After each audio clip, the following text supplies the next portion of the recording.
We do have our main sponsor, Datto, and of course Matt will be our first speaker. We'll get that underway in just a minute. I do want to make a reminder about the passport, so please go around and have all of our passport vendors sign your card and then drop it in the bin right over here. Our door prize draw will be at $4.45, and we'll have some fabulous prizes for that. Must be present to win. At our booth, we have AGC t-shirts, and we have our book. If you think wrangling cats is hard, try getting 10 IT people to write a chapter for a book. Wait and do it in 2 months for this event. It was a big deal. So you might even ask them to sign it. There's some published authors in the room. So let's see if we can figure out our team here. So let's introduce the team. So John Clemens, you want to wave in? There's John Clemens over there. There's Greg Kramer right there. There's Clinton Nettner right there. Corey Bose, Jake Miller, Misha Robokov, there is Chris Crandall. Who else did I miss? Oh, John Tite, yeah, right here, okay. I missed the sign, sorry. Where's Jamie? I shall pop up here in a second. All right, so that's our whole team. Next up, we're gonna get started with our first speaker, Matt Scully from Datto Kaseya. He's done a speaking engagement for us last year, did a great job, we invited him back. He seems to like the area. He's pretty smart. I get to see him at some of the Kaseya events also, so, well, that's my phone. All right, so let's welcome Matt and have him get underway.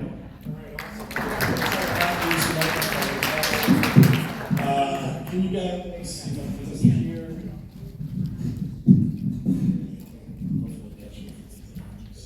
That.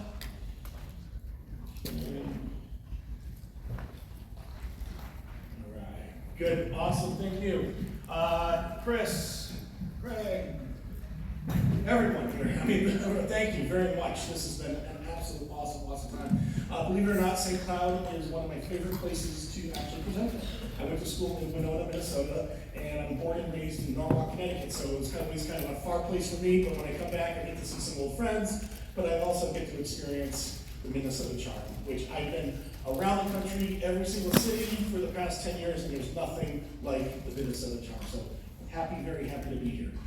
This is what I do. I go around, I do different speaking engagements, talk a little bit about the different cyber crimes that are out there, what can you do to protect yourself.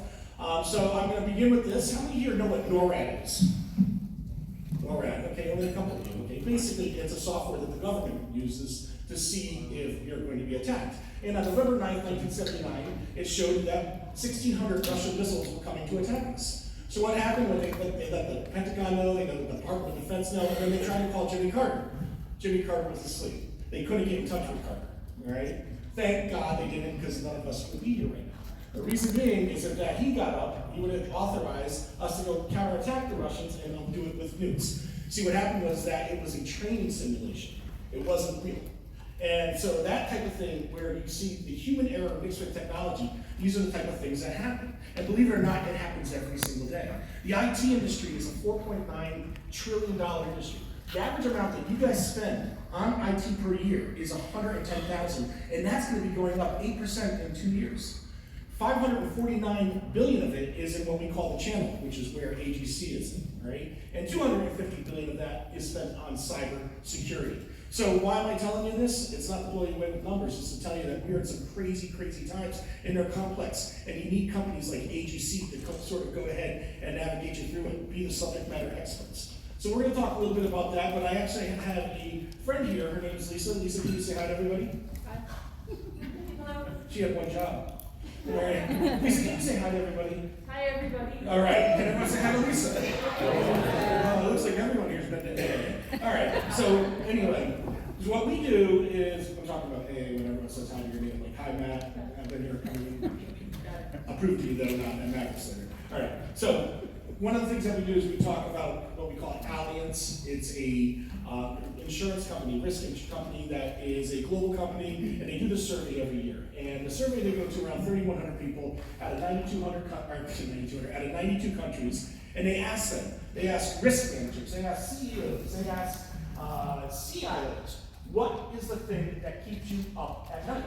Now, I have been doing this presentation for 10 years, and every single time it comes up with the top 10, and then there's about 5 or 6 of them that remain the same since 2015, all right? But they change. as the world changes, okay, so does what the things that keep people up at night do, okay? So for the top 10 for 2024, I'm going to ask Lisa to please read them off there. Oh. No, not good? No, not good. All right, I can do that. You're fired. All right. Unfortunately, now I got to do this, Lisa. Thank you. Yeah, I know. Cyber incidents, business interruption. Now, business interruption's been on this one for years. As a matter of fact, it's probably the one that's been on every single list since 2015. Natural catastrophes, changes in legislation and regulation, macroeconomic developments, fires, explosions, climate change, yep, we know that, political risk and violence, oh boy, yep, and market developments and shortage of the skilled workforce, okay? Now, these are the top 10 things that are voted, again, by 3,100 people in 92 different countries. But if you look at 6 of them, working with an MSP, like AGC, the agency, or whatever you call yourselves, right, the agency, you can mitigate and you can work through and protect yourself from these. And that's what my whole point of my presentation is it's not necessarily what I do and what I sell, but it's actually working through these guys to go and protect yourself. So let's just take a look at a couple of them here. Panera Bread, yep, so Panera Bread, this is interesting. These are all stuff that actually happened to me, believe it or not. I have my father of 3, we went to Panera Bread on a Saturday. My kids ordered what they ordered, I ordered what I ordered. Bill came to around $62, okay? After waiting in line for about 15, 20 minutes at the most, okay, I go to give her my card, and the lady at the Panera Bread says, I'm sorry, but our systems are down, you're gonna have to pay in cash. Well, I don't have cash on me. That's okay, that's all right. There's an ATM about 2 blocks down the road.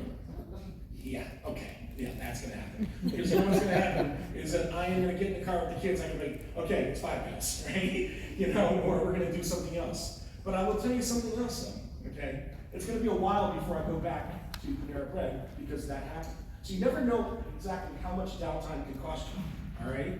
Omni in Nashville, Tennessee, this was what we call boot camp. Actually, I saw the guys from AGC there 2 years ago. Omni Hotel, I'm getting out of an Uber after spending 3 hours in a plane in Nashville, Tennessee, and I see there's a line going all the way to Broadway. So I get in line, and by the time that I get actually into the Omni Hotel, find out that there's a long line because of the fact that their systems are down. So what happens? All right, they have to go, you have to give your credit card, they have to write it down, again, the systems are down. Okay, they can't give you keys to get in because their systems are down. Normally would take about 5-10 minutes to get in and register. Took literally an hour because their systems are down.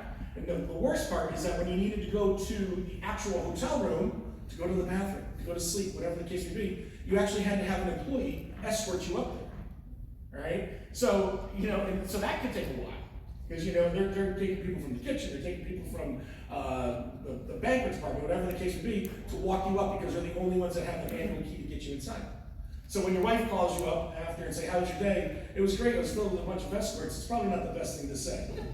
Oh, come on, this is Minnesota. I can get a check. But again, that was in 2024. That was a multi-million-dollar event. It was called boot camp. Okay, and you know what? In 2025, we did not renew our contract. Again, you never know how long it be till your systems are down. All right, Lisa, I'm going to give you a chance to redeem yourself. All right, Lincoln, Illinois. Lincoln University in Lincoln, Illinois. Named after? Which one? This was good, I'll tell you. All right. December of 2022, their systems go down. They got hit with ransomware. That means that they couldn't recruit or they couldn't fundraise. They finally get their systems back up and running in March of 2023. Guess what? It's too late. A 157-year institution had to shut its doors down because of the fact that they got hit with this cybercrime. Wow. Okay? This is business interruption at its worst. There's been other schools and municipalities that fell to the same fate because of this. That's business interruption. All right? Again, working with a company like AGC can help you through that. And we're going to explain to you how that can be in a little bit. Fire explosion, I put that together with natural catastrophes. Again, the question you want to ask yourself is, during a fire explosion, what happens to your data? Does anyone know what happens to your data with a natural catastrophe or a fire explosion? It could go away, absolutely. But if you're working with a company like AGC, it doesn't necessarily have to go there because you can put it into an offsite. If you're not doing this is 2025, if you're not putting your data offsite, you're really behind the times. And you're just one bad thing from happening to losing your company. Because it was Gartner that says 16% of companies that suffer a major data loss, they don't come back. They don't come back. And it used to be when I was a salesman at Datto, and it was in Texas that nobody trusted the cloud. Well, nobody trusted the cloud, but then guess what happened? Those companies do not sustain because eventually everyone is like, okay, we have to put our efforts offsite in order to protect ourselves. And this is a crazy thing, right? All right, a company like Datto, okay, we have 94% of our business comes from something that is not fire, floods, or tornadoes. What is it? What's the biggest thing that causes our company, Datto, to be in business? Data protection. What do you think it is? Human error. That is exactly what it is. Good job. It's like we talked. You're my new Lisa. But yes, exactly. Human error. And it's because of the fact that we're so dependent on technology and we just suck at it. You look at 2018 when we had the Oscars. Jimmy Kimmel, I guess I can't say his name now, but basically what happened, he was the host, and Warren Beatty was supposed to come over to him and get out there and read the best picture for 2018. All right, and as soon as Warren Beatty reads it, he reads the wrong name of the movie. And you think about that, how does that happen? You have technology to go and electronically poll. Then you take the answers and you put them into a hotel room where you have forensics in order to get in. And then what happens is that you go and you literally have technology leading you to the way, all the way till they hand the envelope to Warren Beatty. But the guy that handed the envelope to Warren Beatty, he said, "Mr. Beatty, my wife is a huge fan. Can I take a selfie with you?" So they took a selfie and he handed him the wrong envelope. So when you mix in humans with technology, this is the type of stuff that happens. Again, all right. Regulations and compliance. I'm going to try to do this very, very quickly and try to be very transparent. How many here follow sports? Okay, not that many. All right. I'm going to still do this one. Let me tell you what compliance is. Shedeur Sanders, he's a football player. He's supposed to go first pick of the 2025 NFL draft. Okay? He doesn't go even not the first pick, but not in the first round, not in the second round, not in the third round. Okay, he's about maybe 300 to 400 people below where he's supposed to be.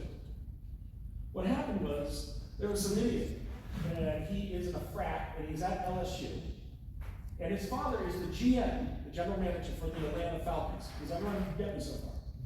Okay, good. The kid goes onto his father's laptop and sees Shedeur Sanders' phone number. Him and his frat friends pick up the phone and they call Shedeur Sanders and say, "Mr. Sanders, we are the Cleveland Browns and we want to let you know that we're going to be drafting you." Okay? It's cool. It's cool. All right? Found out later, 20 minutes later, it was a hoax. Okay? Completely embarrassed. The NFL is pissed. They are pissed that something like this can happen.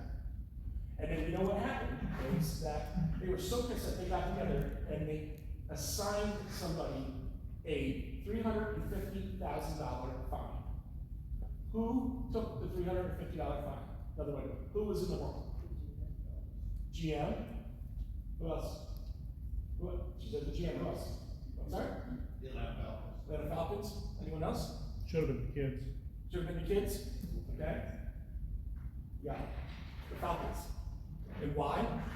Because the Falcons did not have anything in place that would protect the kid from going into his father's laptop and seeing that number.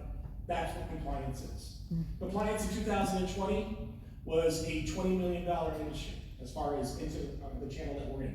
Right now, it's $80 million. It's growing. Okay? And not to mention that you see things up here talking about cyber insurance policy. Yeah, you're going to see that there's going to be compliance requirements in order for you to get a cyber insurance policy. So compliance is the direction that you're going. Again, it's something that AGC can help you with. Yes, I wasn't going to do this one, but I can be really quick. But 2016, Brad Pitt's going through a very public divorce. We all know that, right? So, because it's of mine, hackers know this, so what do? They went on Facebook, they went on Twitter, and they said that Brad Pitt has died, and they slapped a Fox News, ABC, NBC logo on each of the posts that they put in. So if any of your employees got back from lunch, and he or she decided that they were gonna go onto social media, and they went on Facebook, Twitter, whatever the case may be, and they saw this, and they're like, oh shit, Ben Butts is dead, man, right? And they clicked on it, guess what? Your company got ransomware. January 30th, 2020, the first reported case of coronavirus in the United States, phishing attacks went up 64%. And then lastly, I think this is probably the most important one, is the lack of skilled workforce. People think that IT is something that you could go and you could give to a kid that knows how to put an Xbox in. It's not the case, okay? IT is complex. There's a lot of it needs continued refreshing. You have to know what's the latest and the greatest that's out there. You have to know what threats are coming out there. Because again, the hackers, if not anything that I'm going to say to you right now, the hackers are not worried about what the solutions you have in place right now. They're thinking about tomorrow's solutions and how they're going to be able to go and navigate through. And it was Gartner that also said that over half of cyber incidents that happen is because the person in place right now is not skilled enough for it. These guys, I've seen them at a couple shows this year. Okay, I've seen them attending different webinars. They know what's the latest and the greatest, what type of attacks are out there. And again, what you need to do to prevent those things or protect yourself from. So just a couple of stories. I hate telling this one. I actually tell this is a story that I talk about across the country. This one sucks. It just sucks. You know, some asshole hackers went to the West Minneapolis school in 2023, stole all their stuff, right? And in it, they went and they took students' personal records and they put it into a movie and they put it out there.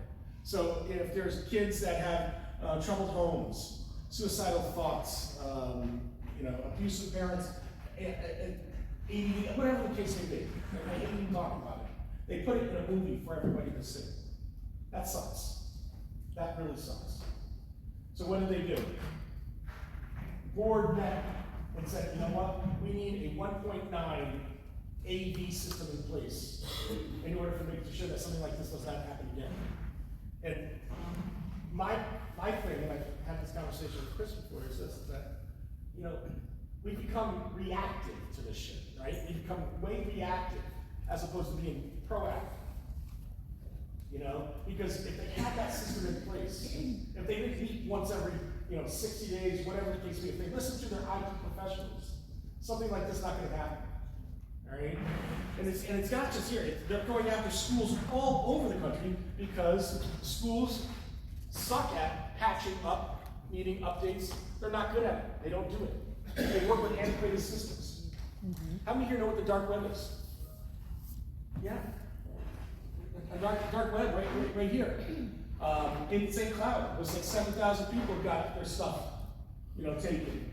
Right? And what happens is, I don't know if I can do this right here, but what they do is they take that data and they sell it to the dark web with your social security number.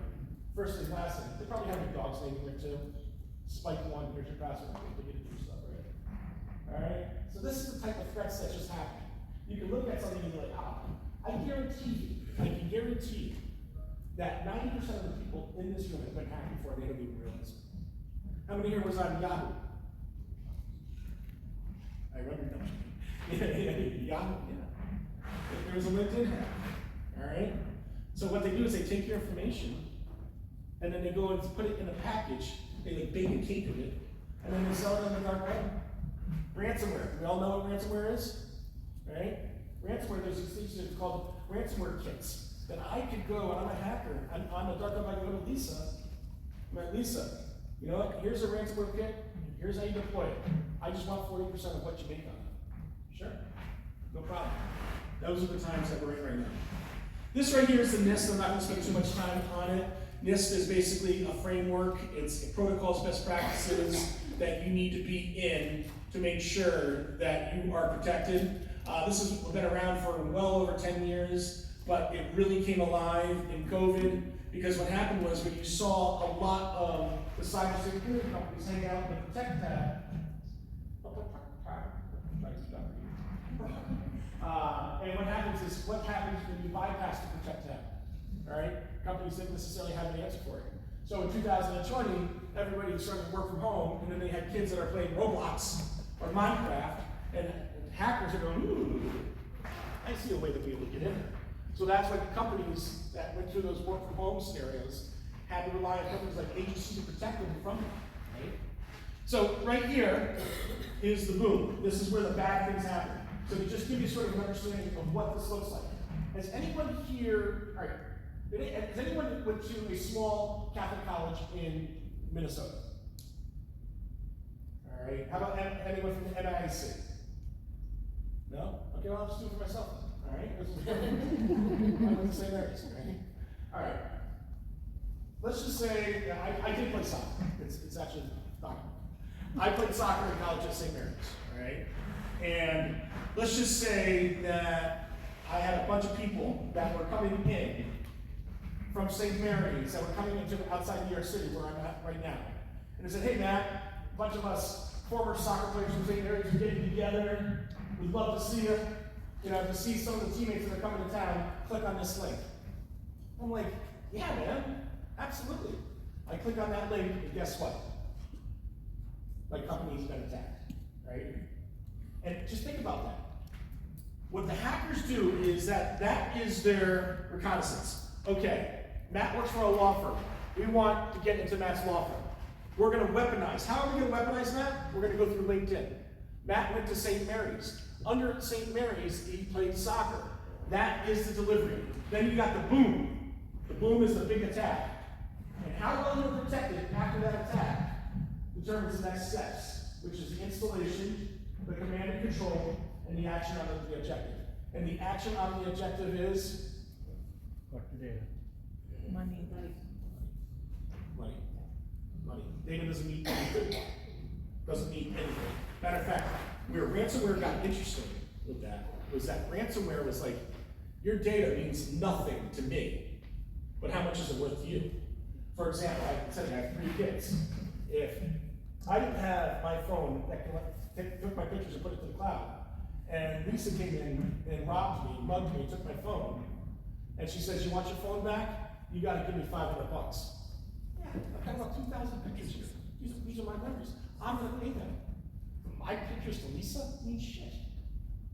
She doesn't care. Your data means nothing to me, but how much is it worth to you? That's the way you got to think of these hackers on that. All right, we're rounding third here. CISA. CISA is an organization, right, that connects government with businesses. Okay, it's something that you guys should look and get reference on there because it's kind of a safe space for now. For now. Meaning in the sense that I'm hoping that this doesn't get pulled. But it's a safe space for businesses to look at and find out what is the latest and the greatest on the attacks out there. If you get attacked, here's what you need to do, what's real and what's not. Again, and the thing that they said comes down to 3 major things. Is 1, identify all of your IT assets. Your printers, whatever. Every computer asset that you have, identify it. Make sure you keep up with the patches of it, meaning the updates on it. Again, technology updates at least once a month. And under those updates are multiple different features. And then 3, make sure you have a strong backup. But what they meant to say is make sure you have a strong business continuity. Okay? Backup is something that you can get at Office Depot or you can get at Staples or Amazon. Business continuity is the only place that you can get that is right through those guys over there. Okay? In the channel. That's why when I started in the channel, it was a $72 billion industry when I started. Now it's a $549 billion industry. Because tools like that you can only get through the guys in blue, even though they look like guys that work at Best Buy. Sure. Now I'm going to pay for my own drinks later. All right, so let's talk about what business continuity is. Business continuity is when something happens, the ability to continue to go and work, whether it be hard drive failure, whether somebody clicks on the wrong thing, whatever the case may be. It's not backup, it's business continuity. So what it does It doesn't go just after your files and your folders, it goes after your entire IT infrastructure, and you're to be able to do business as usual. So I'm going to give it to you like this, all right? Lisa, I need your help again, just a nod. The disaster, the big red button, happens at 11 o'clock. If you're a law firm, let's just do a dental. We work for dentists. Okay? You have before the disaster, oh, you got 46 that doesn't work. All right. You have the before the disaster, and then you have after the disaster. Okay, if you work in a dentist's office, the before the disaster is what's going on, with insurance. What type of medications are they allergic? Have they paid? What is the schedule of who's coming in? Right? Before, now the after is how long can you be down before it starts affecting business? What business continuity does, it knocks out both at the same time. That's the difference between business continuity and backup. Does everyone get it? Yes or no? Yes. Okay. Big difference. Big difference. Because that's what you're saying. That's what we're saying. That's what we're saying. All right? And truth be told, small and medium-sized businesses are the ones that are most vulnerable to this. They don't have the resources to fight the disaster. They can't combat it. They can't go a day without business coming in. They can't afford to have a reputation hit, and they can't afford litigation. I go to your dentist's office. In the system it says, do not give Matt Vicodin. He's allergic to it. He's an addict, whatever you want. And I go in there and I talk about how my tooth is killing me, everything like that, and you feel bad for me. So you just write a script to CVS or Walgreens, and they get me Vicodin. Guess who's getting sued? You are. Oh, thank God, I had that happen to me one time on stage. It's like a cowboy. All right? So that's why you need to protect yourself. Multi-factor authentication. I get it. It's a pain in the ass. I hate it more than anything. How many here, you guys are starting putting up with 5 minutes left or something like that? Or am I way over? 7 minutes. All right, good. Multi-factor authentication. Biggest pain in the ass that's out there. I get it. But I'm going to say one name. This guy's name is the father of multi-factor authentication. Let me give this guy some note too here. John Podesta. Does anyone know who he is? You should. You should know him. He was Hillary's campaign manager.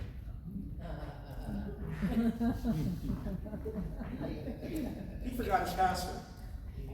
So he sends a text message to his assistant saying, hey, I forgot my password.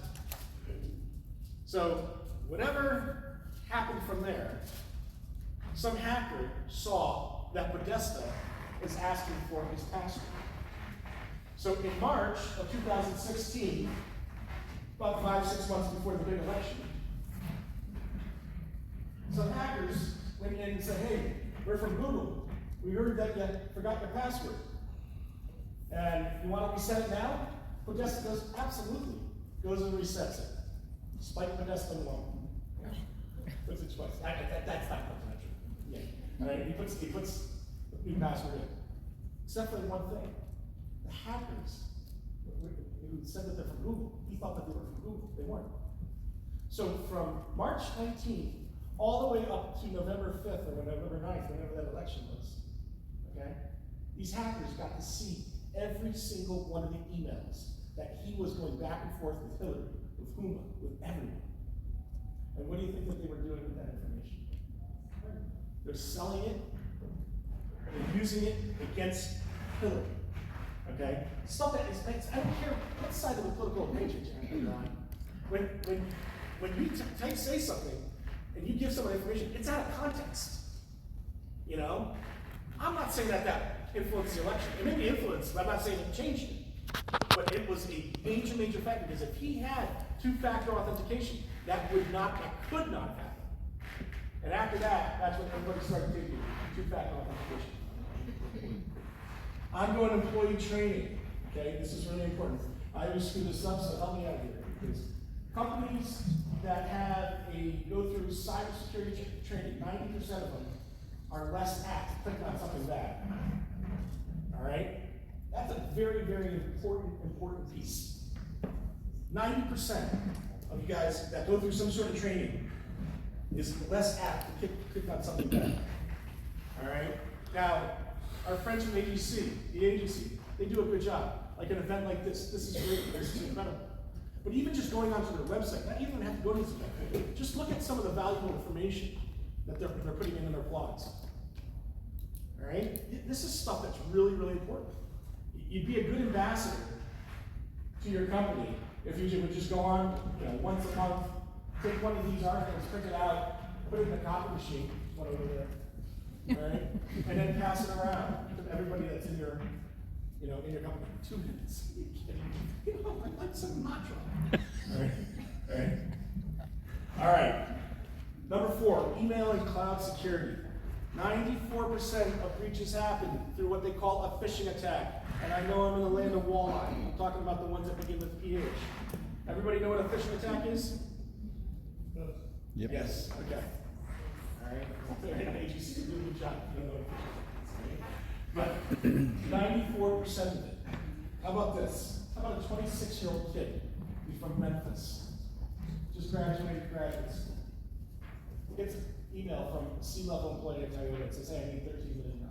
It's happened before. Sent it over to him. No. 2 more times later for a total of $37 million. Oh. 20 days later, they're doing an audit. They found out the C-level employee wasn't a C-level employee. He was a guy that was spoofing a C-level employee. That's how they found that out during the audit.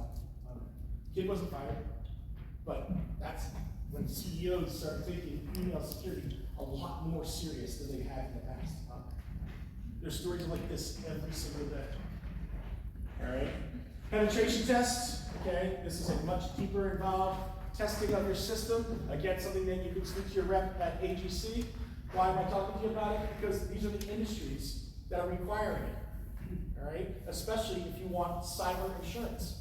They're going to want to say, how well are you protected? I know a company that's in Michigan that they're like, they got hit, and they're like, no worries, we work with travelers, we got cyber insurance. The travelers went and denied it. It was a $7 million claim. Denied it. You know why?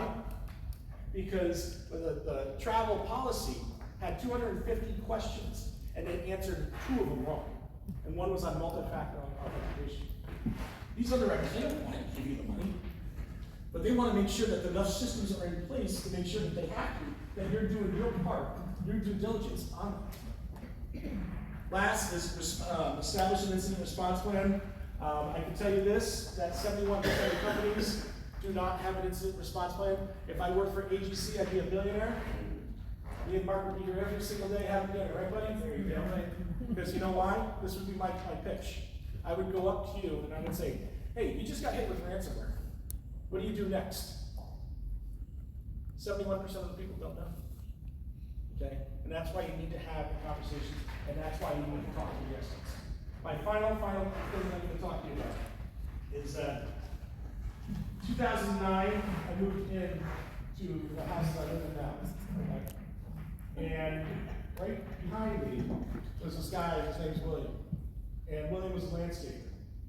And when I started working with Datto, William used to, over a couple of years, used to call me a nerd. An IT nerd. I couldn't even spell IT, right? Anyway, hey, there's the nerd boy over there. There's the nerd boy. See if he can help you with that, blah, blah, blah. 2019, William calls me and he's like, Scully, come on over, I gotta show you something. All right, get over there. Usually it's a break for my wife, get a buy. All right? He comes in and he shows me that he has this software from this drone that he can go over yards with this drone and take the software, put it into the computer, and it can map out a design for him. So he could put hydrangeas over here, put a path and everything like that. And he was so excited about it. And I said to him, well, who's the effing nerd now is what I said to him. I said, who's the nerd now, right? Because what's happening is that everything is becoming all about IT, all right? No matter what we're talking about, in other words, in your banking, whatever the case may be, in 2026, okay, 95% of the workload strategies are going to be into the cloud. And then you're going to sprinkle in AI and machine learning. and you want to know where you're going to be. And it's important that you work with companies like the agency here, because they're the ones that are going to be able to help you and navigate through these times. With that,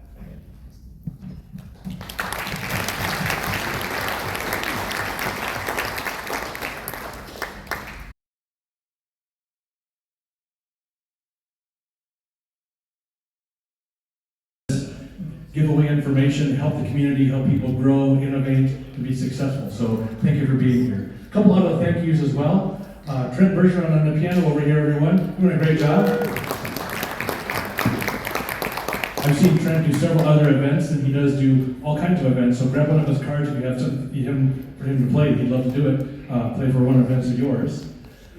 Next up, thanks to the Park Center for making this place beautiful. We'll bring out the food and the other beverages later, but there is soft drinks and coffee perpetually through the event. We do have our main sponsor, Datto, and of course Matt will be our first speaker. We'll get that underway in just a minute.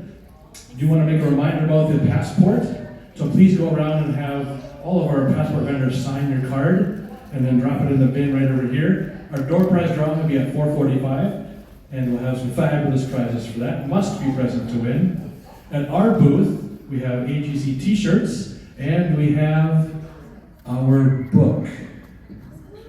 If you think wrangling cats is hard, try getting 10 IT people to write a chapter for a book. Wait and do it in 2 months for this event. It was a big deal. So you might even ask them to sign it. There's some published authors in the room. So let's see if we can figure out our team here. So introduce the team. So John Clemens, you want to wave in? There's John Clemens over there. Is he? There's Greg Kramer right there. There's Clint Nettner right there.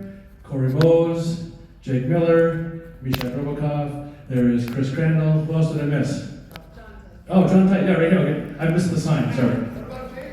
Where's Jamie? I shall pop up here in a second. All right, so that's our whole team. Next up, we're going to get started with our first speaker, Matt Scully from Datto Kaseya. He's done a speaking engagement for us last year. Did a great job. We invited him back. He seems to like the area. He's pretty smart. I get to see him at some of the Kaseya events also, so, well, that's my phone. All right, so let's welcome Matt and have him get underway.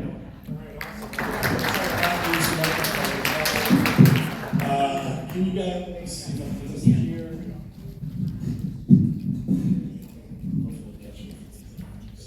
That. All